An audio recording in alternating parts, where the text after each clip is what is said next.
Now we are going to dive into sampling procedure. Sampling procedure.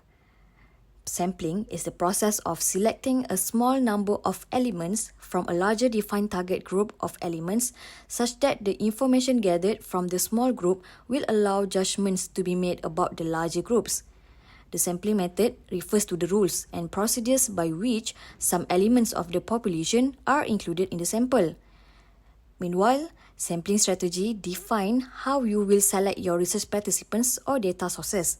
This may involve random, purposive, stratified, convenience, or other methods depending on your research design and objectives. Sampling procedure. Developing a sampling plan consists of few steps. First, you have to define the population of interest. Next, identify a sampling frame, if possible. Select a sampling method, determine the sample size, and execute the sampling plan. Defining the population of interest. Population of interest is entirely dependent on management problem, research problems, and research design. Some bases for defining population are geographic area, demographics, usage or lifestyle, and awareness. Identify a sampling frame. A sampling frame is a list of population elements such as people, companies, houses, cities, and etc. from which units to be sampled can be selected. It might be difficult to get an accurate list. Sample frame error occurs when certain elements of the population are accidentally omitted or not included on the list. There are two types of sampling method. The first one is probability sampling and the second one is non-probability sampling. There are few factors that need to be considered before choosing the sampling method.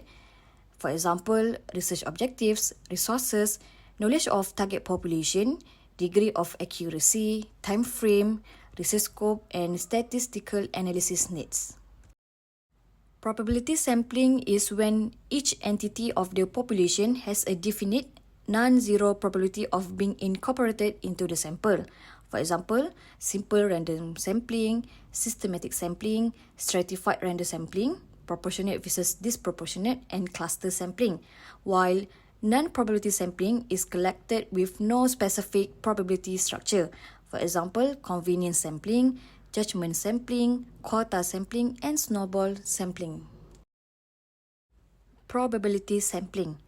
Simple random sampling is a method of probability sampling in which every unit has an equal non-zero chances of being selected. Systematic random sampling is a method of probability sampling in which the defined target population is ordered and the sample is selected according to position using a skip interval. Steps in drawing a systematic random sample is, first, you obtain a list of units that contains an acceptable frame of the target population. Second, determine the number of units in the list and the desired sample size. Third, compute the skip interval. Fourth, determine a random start point. And last, beginning at the start point, select the units by choosing each unit that corresponds to the skip interval. Stratified random sampling is a method of probability sampling in which the population is divided into different subgroups and samples are selected from each group. Steps in drawing a stratified random sample. First, you divide the target population into homogeneous subgroups or strata. Second, draw random samples from each stratum. And third, combine the samples from each stratum into a single sample of the target population. Cluster sampling is a sampling technique used when natural groupings are evident in a statistical population. It divides population into comparable groups such as schools, cities, and etc.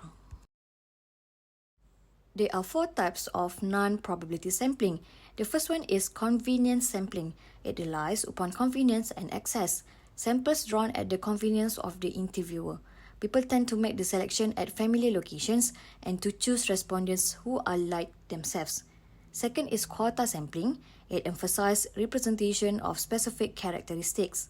Samples that set a specific number of certain types of individuals to be interviewed. The third one is judgment sampling. It relies upon belief that participants fit characteristics.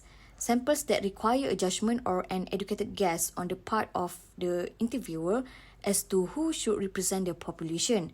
Also, judges or expert panel may be asked to suggest who should be in the sample. And the last one is novel sampling. It relies upon respondent referrals of others with like characteristics. It is a technique for developing a research sample where existing study subjects recruit future subjects from among their acquaintances. What is sample size? The sample size of a statistical sample is the number of observations that constitute it. The sample size is typically denoted by n, and it is always a positive integer. No exact sample size can be mentioned here, and it can vary in different research settings. However, all else being equal, large size sample leads to increased precision in estimates of various properties of the population.